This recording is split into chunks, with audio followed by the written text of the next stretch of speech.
Dans la dure lumière de midi, le geste de l'homme qui boit renouvelle le geste de l'ancêtre, qui, de ses deux mains jointes, modela le premier bol.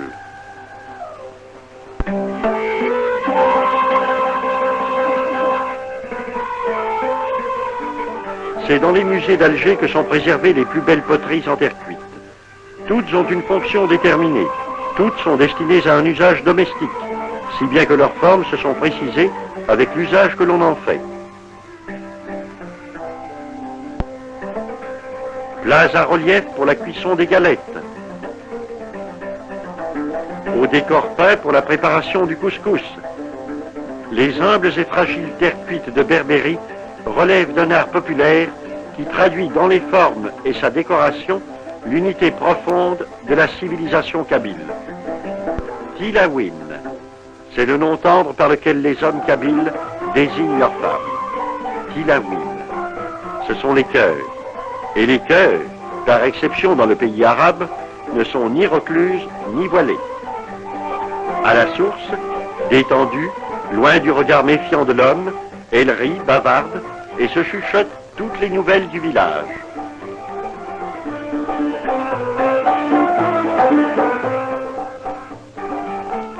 Habitués à l'existence rude des montagnards, la corvée d'eau pour la femme kabyle est une occupation importante qui se renouvelle 2 fois par jour.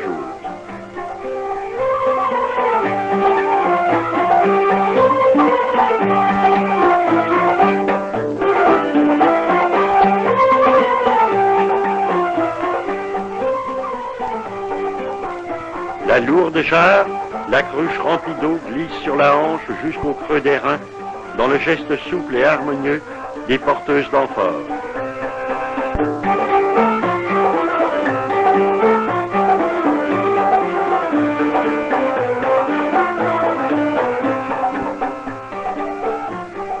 La vie du village est d'une grande cohésion. Chaque maison absorbe la vie de ceux qui l'habitent.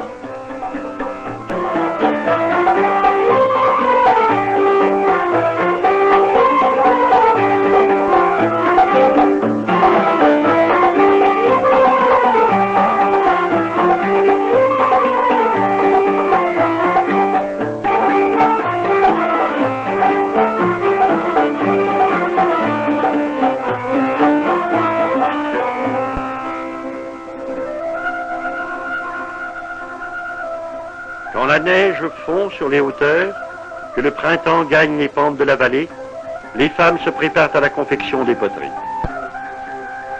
La terre est ramassée dans des endroits précis. Prospectés dans les champs, les filons d'argile suffisent aux besoins de plusieurs familles. Les hommes n'interviennent pas dans les étapes successives de cette tâche dont les femmes s'acquittent seules. La poterie est strictement une affaire de femmes.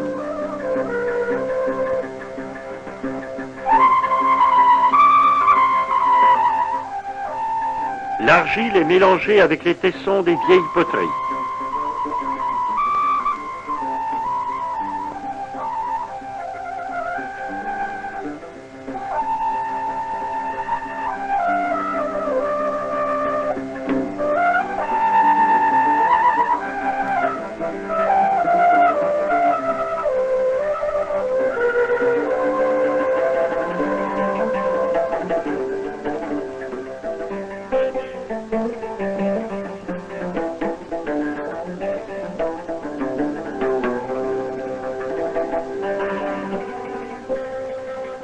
Quand elle a été bien écrasée, le tamisage élimine les déchets.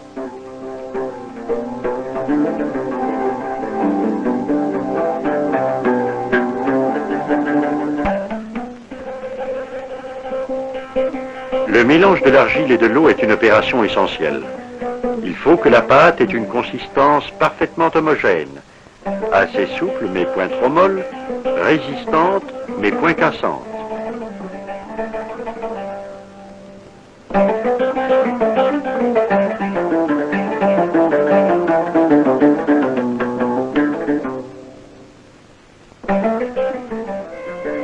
La terre pétrie est prête pour le façonnage. Sur un disque en bouche de vache, La cendre du foyer est étendue uniformément. La terre est travaillée et aplatie avec le dos des doigts repliés.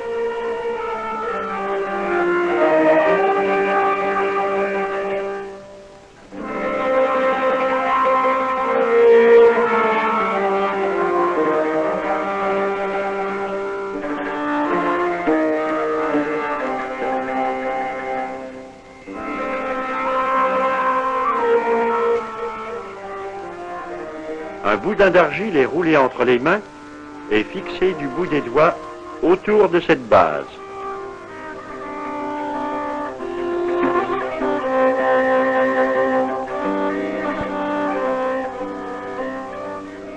Lorsque le cercle est fermé, avec une raclette en bois, la potière étire la terre, la lisse et l'égalise.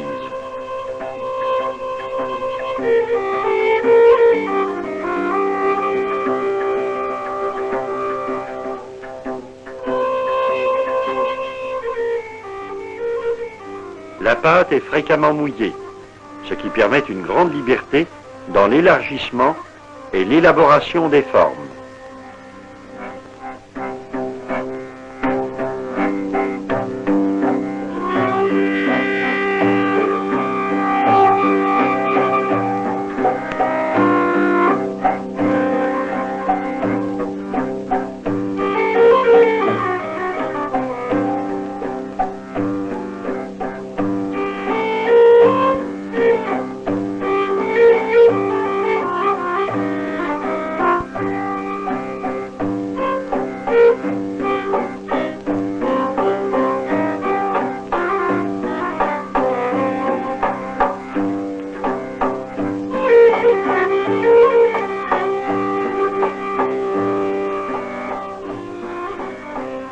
La potière assise se sert de la plaque support pour faire tourner son ébauche, afin d'en atteindre toute la circonférence sans avoir à se déplacer.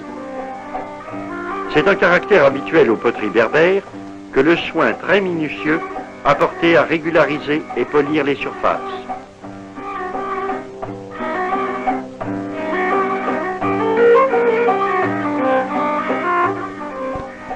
Le plat achevé est déposé près d'autres poteries qui sèchent au soleil.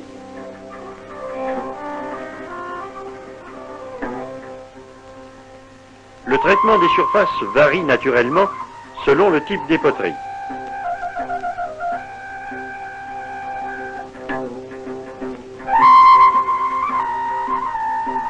Pour cet amphore, les mains caressent adroitement l'argile humide. La forme est pure. Et le regard de la potière, femme simple et humble, s'harmonise avec la beauté de son travail.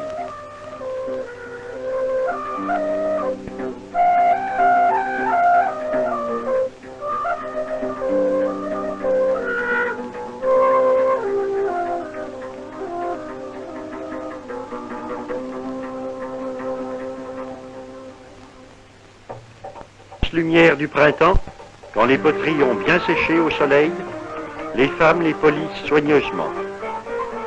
Ne risquant plus d'être déformées, les poteries sont manipulées et longuement frottées avec de petits galets. Le travail du décor s'exécute à larges traits d'ocre rouge.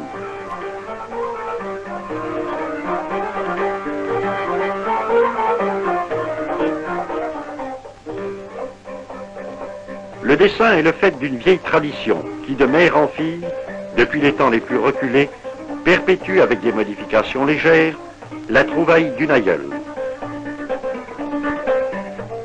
L'anse de cette jarre est incorporée à la forme générale de façon remarquable. Et il semble qu'une règle absolue de symétrie et d'équilibre dicte la répartition des motifs et des couleurs.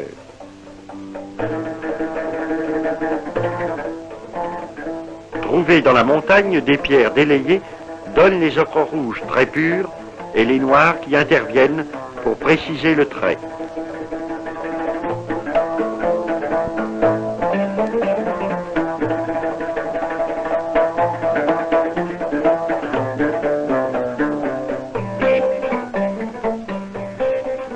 Des poils de chèvre composent les pinceaux, dont la grosseur varie selon l'usage.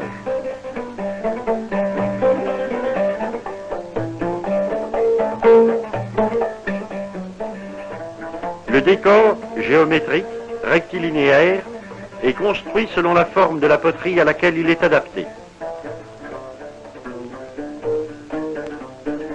Symétrique dans ses lignes d'ensemble, il est aussi très rigoureux dans l'alternance et l'opposition des petits motifs rouges et noirs, damiers, quadrillés, chevrons.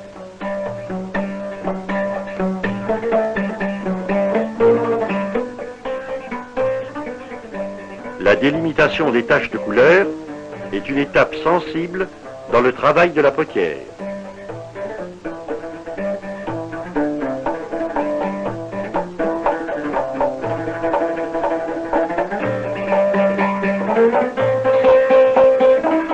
À peine serait-il excessif de dire « instant de l'art », tant le travail de la vieille femme témoigne d'une recherche inconsciente sans aucun doute et qui la pousse vers la création d'une forme parfaite.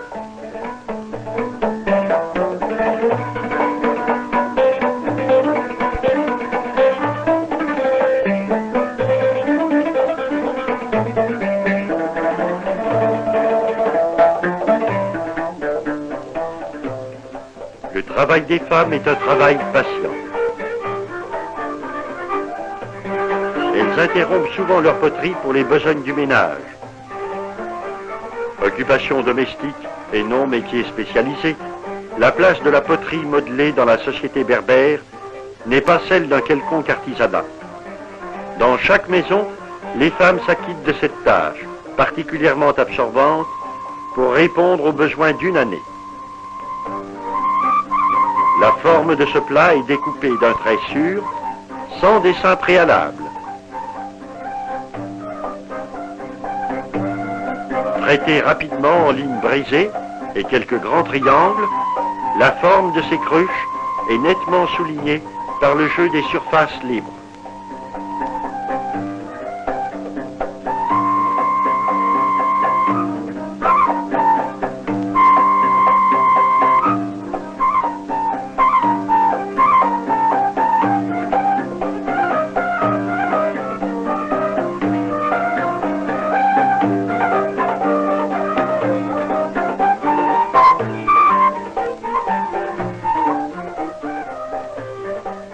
Sur les plats et les assiettes, la symétrie axiale conduit au dessin de motifs diamétralement opposés.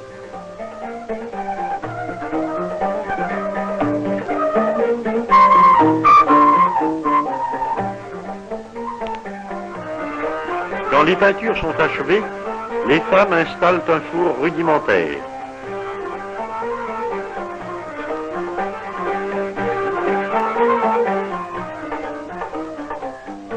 Un lit de branches est improvisé et les poteries sont installées dans un ordre précis, soigneusement concerté afin d'éviter les risques d'éclatement.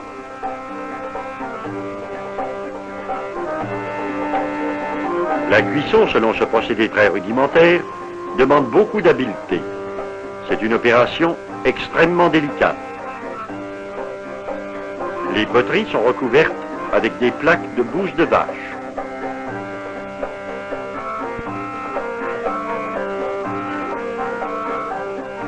Il est nécessaire qu'elles soient bien isolées des flammes qui les noirciraient et protégées du feu qui les ferait éclater en les brûlant trop.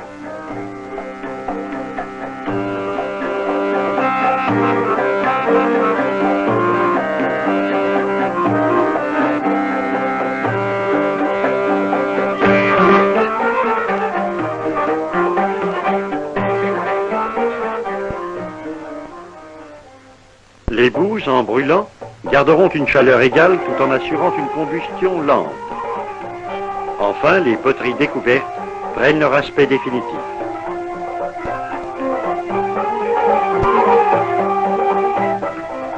Certaines sont brisées, mais l'adresse des potières trouve dans cette récolte sa récompense.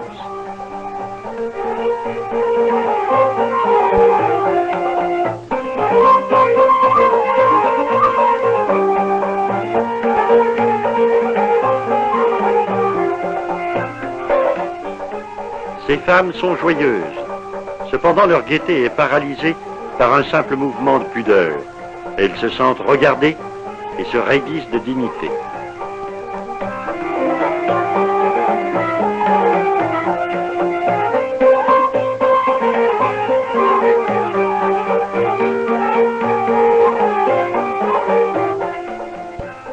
Dans certaines régions, après la cuisson, les poteries sont nettoyées afin de déposer un vernis qui fixera les couleurs tout en rendant les terres un peu plus imperméables. Brûlantes, les poteries doivent être traitées quand elles sont assez chaudes pour que fonde le pain de résine que l'on promène sur leur surface.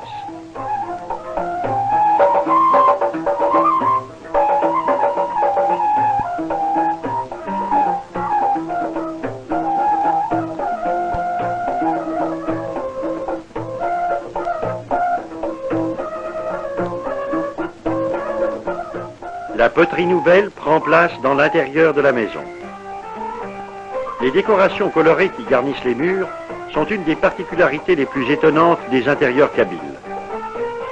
Les dessins libérés des formes usuelles s'étalent en larges fresques dont l'invention compose le plus inattendu des décors. L'endroit isolé pour le feu est le seul coin sombre et noir de la maison.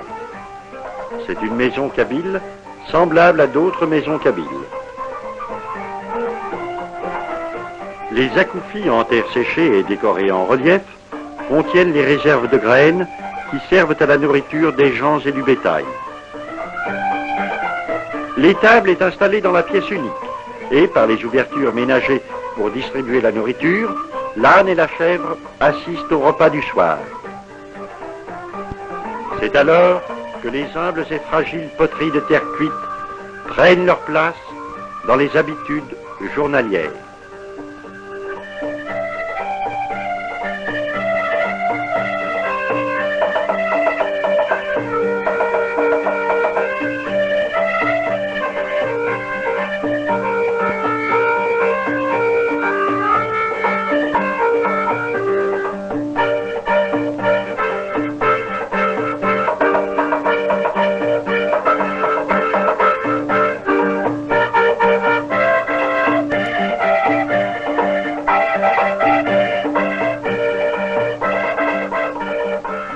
Bientôt peut-être, les potières inspirées ne pourront être vues que dans ce film, et leur art et leur vie restera dans le domaine précis et hanté des images mouvantes.